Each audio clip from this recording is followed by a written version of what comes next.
Hello, hello, hello. Happy Thursday, everyone. Hopefully, everybody's doing fantastic. So, Adrian, thank you very much for being with us today and for bringing this great topic. Yes. So we're going to be talking about mastering your mindset, becoming the CEO of your life. John, do you feel like the CEO of your life? Yes, sometimes I also feel like janitor, but that's another topic. I think that's extremely common as entrepreneurs, but even for those of us who aren't entrepreneurs, there are just so many roles and daily responsibilities that we have, not just to our career, to our bosses, work, but we have to get our brakes repaired. We have to still make sure the yard work is done. So we may not always feel like we are the CEO. The problem, though, comes from putting ourselves constantly on the back burner, where we put our business or our career first and maybe housekeeping before our own health. And then what happens? The pot on the back burner usually gets burnt out, right? So a lot of times clients will say, oh, you know what? I just kind of rode my health into the ground by kind of ignoring it. And now they're dealing with weight issues. They're dealing with thyroid issues, cholesterol levels that are higher than they want to, fatigue, low energy, and just symptoms of burnout, like not knowing how to have fun anymore, essentially, or being super exhausted. Have you felt any of these things, John? I have. Of course, I have. As a matter of fact, one of the things that I've noticed as I age and I get more wiser is Mm-hmm. that you don't deal with sad situations as well as you could have unless you have a well balanced mind. So, yes, I have Yeah, felt and that. it usually takes that, like, I guess, emergency room situation or that rock bottom for us to be like, all right, well, now I just woke up from a diabetic coma. Maybe I'll start taking care of my blood sugar. Like that's just how human nature is generally, though. When we are functioning, we generally are not always looking for ways to make ourselves even better. We wait until we're hurting and then look for ways to get out of that. And it's not helpful in the long run, but it's just kind of how we operate because other things take priority when things are going well, right? I was just gonna say that, but wouldn't you say that that's how society has pushed things to happen? You know, uh, as you see people in other countries, or for example, people in Ecuador where I was born. I wasn't raised in Ecuador; I was raised here, but I do see my family who lives in Ecuador how they react. Like the second they get sick, they take their time to go to the doctor. They don't delay those things. But here in the U.S., it's different. You know that you have to work. If you don't work, you don't eat, and you gotta get your things going. So I think it's also part like a society type of thing. Yeah, I would say that that's actually true. I mean, a lot of people who show up to work with sniffles or a cough and they're like, I'm just going to push through it. And meanwhile, they're getting everybody else sick and they're not letting themselves heal. And if we think about animals, just out who are sick, what do? They generally don't eat a whole lot. They just like rest on a branch or something. And that's what they do. And we are the opposite. We're like, okay, well, now I'm sick and I still got to get all these things done. I'm going to throw some Robitussin, whatever the case, down, hoping that that will help heal. But really, it's time and it's rest that a lot of us need that we're just not getting, which is another sign of burnout, too. Like a lot of times, I don't know if you found this to be true. I have found it to be true at certain points and certain times where it's like, oh, I'm going to take a day off.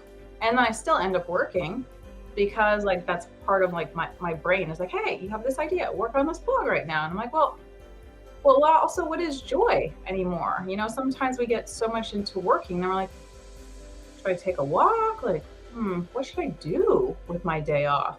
Have you seen that in your own life too? I mean, maybe that's just part of our culture here, but it's like work, work, work, and we don't know what else to do outside of that. Maybe as Yes. entrepreneurs in particular.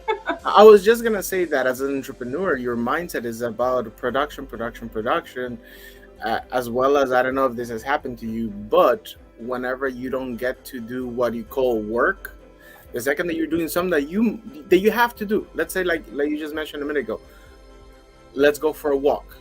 You're walking, and you know that you have to do it for your health to be, to become better.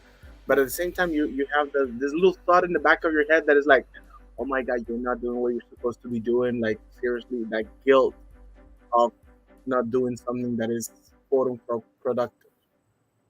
That's true. Or what else do we usually do? We put on a podcast about business and we're like, okay, I'm gonna, like every second has to be work related. And I found one thing that's kind of fun. There's like this little 4-year-old in my neighborhood, and every time I walk and like sometimes I'm on the phone, he's like, "Can you play with me?"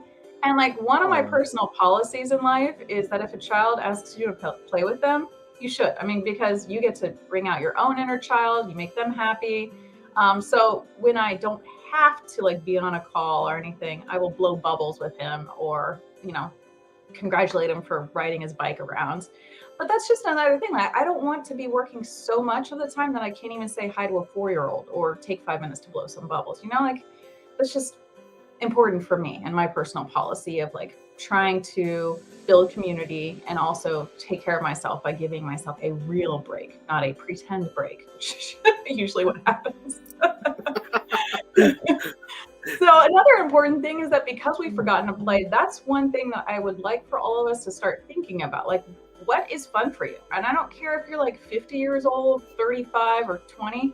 If you love Legos, buy yourself a set of, I don't know, pirate Legos and put them on your desk. And like during a break, actually just create something new. You don't have to follow the directions. You don't have to make it according to what the package says. Just play. It can be so simple, and you're still sitting and you're in front of your desk, but you're taking a tiny little break to do something a little bit more fun, or creating music. Things along those lines could be fun too. Yeah, do you have any elements of play that you bring into your life, or would you like to bring some more elements of play? What might those be? actually, what I've been doing to help balance and don't feel the guilt Mhm. is I lean towards my passions. Okay. One of my business slash passion is dancing. So the second that I am like, okay, I need to get active or physical, I put myself into a 10-minute dance routine or do something that is gonna get me moving. Or let's say that I don't feel like dancing, I also play 14 instruments. So I have my instruments close by, and I try to put something together. So that keeps my creative and inner child happy. I did the same. Well, I probably won't pursue this because it's actually pretty hard on your like hips and knees. But I really enjoyed Irish dancing, and you can Oh, like find that's YouTube nice. videos. It is a great cardio workout, even after like 5 minutes, and you're just like in your office doing a jig. I've done this before, so that's why I'm talking. Demo. No, just kidding. I should do that now. But it was kind of fun just to like learn something new. So you're stretching your brain, and then too, it was a really good cardio workout, really. And you're like kicking your legs up and everything. I was like, this is very interesting to me. I also have a newfound appreciation for the Irish dancers I see. So that's also another like nice side effect. So for all of you at home, just try to think about. It doesn't have to be like a whole day off. It doesn't have to be, Few all right, minutes. what are all my favorite activities I'm going to squish into my, my day that I'm taking for myself. But if you can just do a little dance, if you like dancing, maybe a little bit of art, maybe you could even make origami out of some like post-it notes. That could be a form of play. Some Legos on your desk. Nobody has to see this, but it's for you, and it reminds you of taking care of yourself in a way that's not just like, oh, I should take a bath, oh, I should go for a 5-minute jog. I'm not going to do that though. Like it becomes a lot easier. So part of this is switching the mindset over to saying, all right, you know what? If I want to take charge of my life and I don't want to get pushed around all the time or treat myself like the janitor or the secretary of my life all the time, and if I want to create the future that I want and like be healthy for the long term, then I have to become the CEO of my life, the chief executive officer. And well, the next question might be like, well, what does that mean for me to be the CEO of my life? If you think of the CEO of like a major organization, they are making strategic decisions that impact the success and growth of the organization. So you could even think about your work, but even you as an organism, how do you make strategic decisions for your own success in terms of health, wealth, your relationships? And then also, the CEO is just in charge of the organization, but you are in charge of your life. You are in charge of yourself, and you are making the decisions that impact whether you go to sleep and wake up early, your success, your fulfillment, your learning, and your well-being. Like, you can still decide, all right, my mornings are going to be a green smoothie instead of a fast food sandwich or something like that. So it ultimately comes down to ownership and responsibility. So instead of an organization, we are taking that for our own life, like realizing that we aren't just being dragged around, especially as entrepreneurs, because we're deciding, for the most part, how our days go. And then it's also acknowledging that we have decisions to make that are either working for or against our own growth, success, and happiness.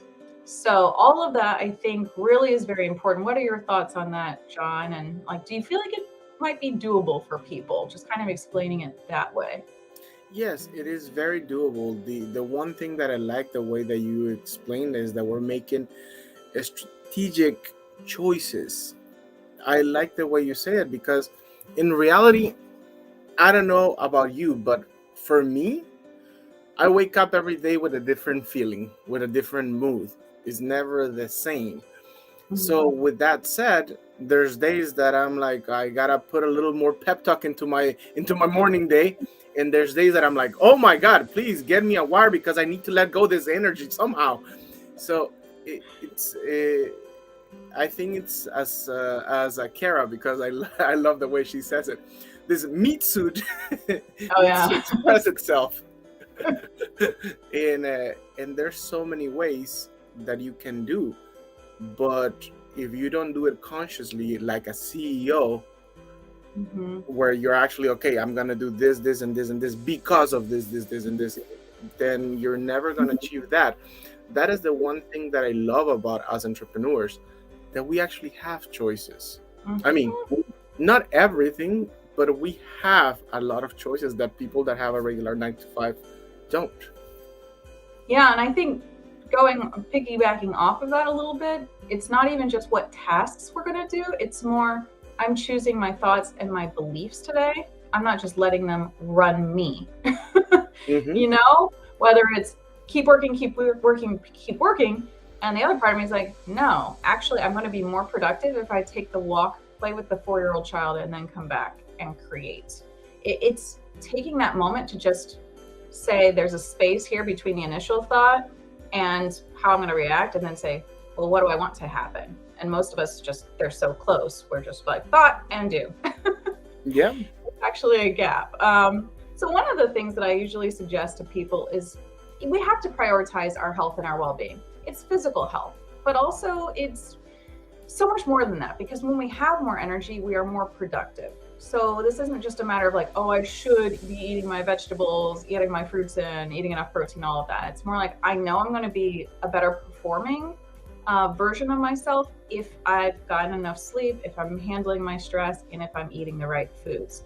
So that's an important part, physical health. And it also reminds me of that whole airplane mask analogy of like, you have to take care of yourself before you take care of others. Otherwise, you are going to be resentful. You will have a tendency to get sick. And so it sounds selfish, but it's not, because if you're not here, your business dies, right? My business would die. Hmm. So I think it makes it even more important. And then just being self aware, just noticing thoughts as they come up, acknowledging them, changing them where necessary, seeing where negative thought loops are, and then starting to challenge those thoughts is another good thing to just be aware. You don't actually change anything, but that's the first step. Yep, that is true. So, as a professional, what would you suggest would be the first step? Because for some of us, being entrepreneurs is our first time. Mm-hmm. So, how would you suggest for us to make those decisions? Well, we start with how we eat? Should we start how we exercise? Where should we start? I think it would just actually come back to the self awareness piece. Journaling is probably the easiest way, or maybe at the end of the day, as you're laying in bed and you're like, okay, I feel really proud of myself. This is how my day went. I got this and this accomplished. Then also maybe ask yourself, like, where could I have done better? And if it's like, it was another day without exercise, then maybe that's the place where you start questioning, like, am I not creating space for it? Do I not enjoy it? How could I enjoy this more? Or if it's, all right, I just got some fast food again, or I got Uber delivered and I paid another $50. Well, is it like, what's the obstacle around this? Like, do you not know how to cook? Is your sink full of dirty dishes and it's hard to get anything made in a 15-minute period? Do you need new recipes? Like that first step is just awareness of what's going on. And from there, you start questioning and start coming up with creative ideas of like, okay, maybe this is how I could fit exercise in. So it's going to be different for everybody. For some people, it's going to be sleep or stress management, that they're like, all right, I need to start here and then I'll move on to the green smoothies. And that's fine. It has to be personalized. And I like that you put awareness first, because that is one of the things that I'm starting to work on myself, trying to be aware of the things that I'm doing that are not so good, mainly once you get to the 30s. Because once you get to the 30s, your check knee lights start coming out. Check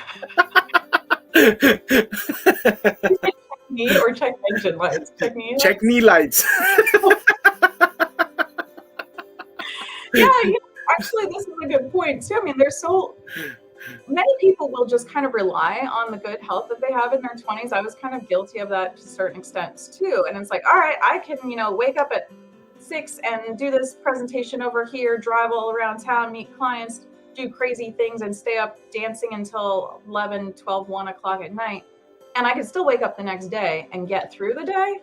But you can't keep doing that day after day after day. And, it's just not balanced, right? And you're depleting yourself over the long term. But in our 20s, we tend to do more of that kind of stuff. So for any of you still in your 20s, just learn from us wizened people. 30 is the check knee lights for sure. But also, if you are in your 30s, 40s, or 50s, and you're like, okay, I have some more symptoms gathering. Okay, well, why wait until they become really bad and you need a total knee replacement? What if we can just work on some gentle exercises or consult with a personal trainer or physical therapist to help get our knee to stop clicking or hurting in certain ways? That's going to be more important. It's like taking care of your car before the whole thing blows up or shuts down, So do that with your body too. It's just, why do we take better care of our cars than we do our bodies sometimes? I mean, you ever think about that? It's like, yeah, we go in and we get our oil changed a couple times a year. We rotate the tires, and like our own bodies, we just don't think about sometimes. Because like you said, we take our good health for granted. Like, I remember there was a point in my life that I used to be able to wake up at 6 a.m., go through my regular 9 to 5, take a small 1-hour nap, and then party all the way until 4 in the morning and repeat. So I was having 3 hours sleep in the whole day, and my body was taking it. Then one day I just didn't want to open. It's like my eyes were like, seriously, dude, I'm not doing this for you today. I'm not opening up. We take for granted that good health.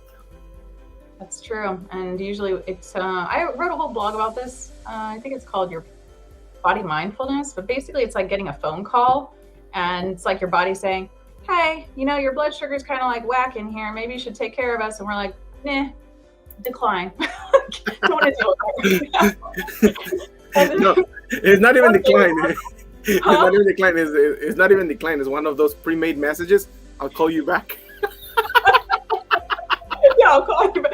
That's exactly what we do, right? We're like, don't have time for that. Don't want to hear about your knee issues, whatever. And then things go haywire, and then we're like, oh my gosh, I feel so bad, or my blood sugar is ratcheting up, and now I have to really take some drastic measures. Whereas if we just paid attention, we're self-aware in the first place, we could have saved ourselves a lot of time, money, effort, pain. So for everybody out there, just know, when you start hearing whispers of an issue, take care of it before it becomes a scream. That's important. Or if you start hearing voices and replying to them, then start looking at yourself. Yes, that's definitely another to take care of. So basically, I would say examine the priorities that come before you in your life. Like, where are you ranked? Is it like business, or like work stuff, family, the yard, and then me? Like, a lot of times we put ourselves at the bottom of our to-do lists. So, what would happen if you put yourself as number one in your life? What might the perceived benefits be? And what's one small step you could take in that direction? So, John, do you want to kind of answer that? I mean, I'm kind of leaving this out for everybody, and I'm thinking about it for myself too. What Well, being number one in my life looks like, it is not selfish. It feels a little bit strange because I'm not used to that still, even after I've been practicing it for so long. So I'm still practicing it. But I have taken small steps in terms of making sure I'm getting enough sleep. Not every night works out, but in general, that's a priority for me. Making sure I'm getting enough water, making sure I'm taking a walk every day, regardless generally of the weather. I'm just getting some exercise in. Those are some small steps that help me put myself as number one, and the mindset piece too of, just being self-aware. yes, and on my case would be whenever I get the chance to read, even if it's 10 minutes, for me personally, that gives me peace. That gets me like gives me a brain reset. That's how I call it. Whenever I get to read for 10 minutes, I can actually work better because my brain is actually in a reset mode and can see things in a different perspective. That's one. The other one that it will be for me would be the exercise. But the Mhm. exercise, for some reason, there's some mental blockage that is like, I know I have to do it and I do it this day, and then the next day I'm like, I'll do it tomorrow. So it's that consistency thing also, because it's not just, okay, I took care of myself just today. And that is part of it, being able to have that consistency. I get it. And we'll have to text about this some more too, about our morning routines and everything, because I find that I'm slacking in that area in terms of my strength training as well. But I'm getting the walks. So there's like some disconnect because it's not like I hate all exercise, but this part is a little bit harder for me too. Um, so yeah, we'll tackle that. But everybody just know that the first wealth is health. So many of us focus on different areas of life. There's generally health, wealth, relationships, right?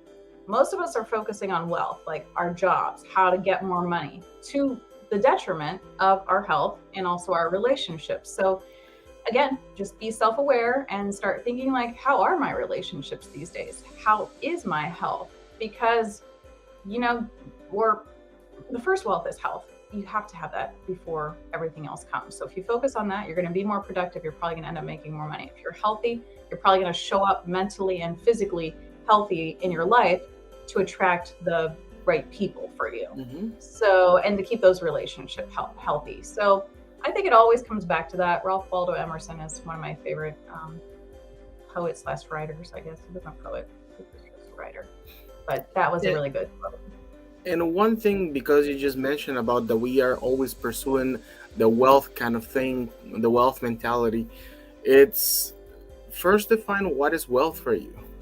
Mm-hmm. Because nowadays we all are looking as wealth as how much money do we have in the bank and how much money can we spend on the daily basis. But we're not seeing about the other type of wealth, which is your own health. Because put it this way, if you don't take care of yourself, doesn't matter how much money you have, you're going to spend thousands of dollars, if not millions, trying to get that health back. One. Yes. Two. I mean, oh, God, sorry. Go ahead. I'm sorry. No, no, please go ahead. I I can. was just gonna say, like, a rich life is so much more than just money. It might include travel. It might include dancing and like having your passions be a regular part of your life rather than just an idea or a dream. Yeah, and that's exactly where I was going to go with my point number two. It's important for you to understand what makes you happy. Because um, during one portion of my life, I remember that I was so focused on making money that I was the most miserable guy in this world. Like, people will talk to me and I'll be like, don't talk to me. And yeah, I was making money. I had the money in the bank, but I was miserable. So I couldn't enjoy 1 second of me having a nice family dinner. I Mm. couldn't enjoy my own passions. Like, I stopped music completely. Back then, dancing was not even in my life. But I couldn't enjoy 1 minute of music because I was so focused on money, money, money, money, money, money, money, money, money, money, money, that everything else became second nature. And then once I failed on many of the things that I should have done right, then is when I realized how much I had just mismanaged. And I'm not talking about money, I'm talking about the time. Because remember one thing, from the richest guy in the world to the poorest guy in the world, there's only one thing that separates us and unifies us. One thing that separates us is time, and unifies us because we all have the same 24 hours. What separates us is what we do with that time. Yeah. The memories that we can create with the people that are around us. So that is also wealth. So Yes. don't misjudge that wealth is just what your bank account says or your accountant. That's so true. It just makes me think of people who, yeah, maybe have a lot of money in the bank, but their marriages are devoid of like happiness and connection. And, you know, is that better than somebody who might be making $50,000 a year and has a happily married life? These are things to weigh. They might be richer than the rich person. Look, I'm some people know, some people don't. I am a single dad. Mm-hmm. My daughter has been living with me full time for the past 5 years. And my daughter one day told me that the dad that she knew back then, thank God it was no longer the same dad that she knows now. Because as my daughter was growing up, every time she would come and ask me, she was little, 4, 5, 6, 7 years old. She was almost, I would say, afraid of me, of talking to me, because she knew that if she didn't get something on the first try, I will lash out. I'll be angry. And nowadays we have like the best relationship ever. Like my daughter teaches with me at my studio. She's one of my teachers at my studio, and I taught her how to dance. So the relationship that I have with my daughter is not only like my friend, and also somebody that I'm training to become the CEO of her own life, but also we have that extra bond as father-daughter that I wouldn't have had if, what we call failures, which I call them lessons, wouldn't have happened to me. Yeah, and it sounds like you became self-aware and then decided like, okay, I see that I'm putting money first or career, etc. My daughter's here or wherever she was, and now it's like, all right, now you get to be moved. Yes, but it's not only that. It's just like I said earlier, I was at that time trying to become what people or society calls successful. Oh, yeah. And that is the biggest mistake anybody can make. We're always going to lose that game. Mm-hmm. Society will always tell us that we're not enough, that we're not enough in every area, just to sell us more, basically. That is true. So we hope that you all got a lot out of this conversation. If anything, learn from some of our mistakes. This is something I wish that I could have told my younger self, who was burning out and, again, waking up super early, dancing into the night, and not really taking care of herself. This is all the stuff that I wish that she had known. And so, yeah, that's what we hope that you guys leave with. Do better. Do better than we did. Yeah. And that is the idea. The wise person learns from somebody else's mistakes. Sometimes it's impossible to avoid those, because I remember being younger, people will tell me, don't do that. And guess what I did? Just because they say don't. Yeah. And then you learn why they the say wrong that. way, right? The hard Yes. way, we have to learn the hard way. But the important part is that we're learning from them. And even now, you and I are still learning. We might be a little bit further ahead than some of you in terms of like how long we've been in business, but we're all in different areas, and it's just as important that we're just self-aware, prioritizing ourselves, and then taking care of our lives, not just our business, in the proper way. Mm-hmm. That is true. So, Adrian, anything else you would like to add? Because I know you have a wealth of information. People, just to let you know, there is a blog that Adrian has written. It's in the description of this video. So if you're looking at it on YouTube, it's going to be on the bottom. If you're going to look at it on the other platforms, it's going to be on the top. But yes, there's an awesome blog about this. But anything else you would like to add? Yeah, so it's not just a matter of making yourself CEO in your own mind, but every CEO, every president has a cabinet of trusted advisors, right? So they're not doing everything on their own. So you might want to consider who you want in your cabinet. It could be an acupuncturist, it could be a life coach, anything that might help, anyone who might help you with your vision for your life and improving your physical and mental health to help you get there. So take care of yourself, CEO. There you go. So CEOs, have a great day. Enjoy your Thursday, or mini Friday, like I like to call it. Yes. And we'll see you next Thursday. Thank you. Take care, everyone. Bye.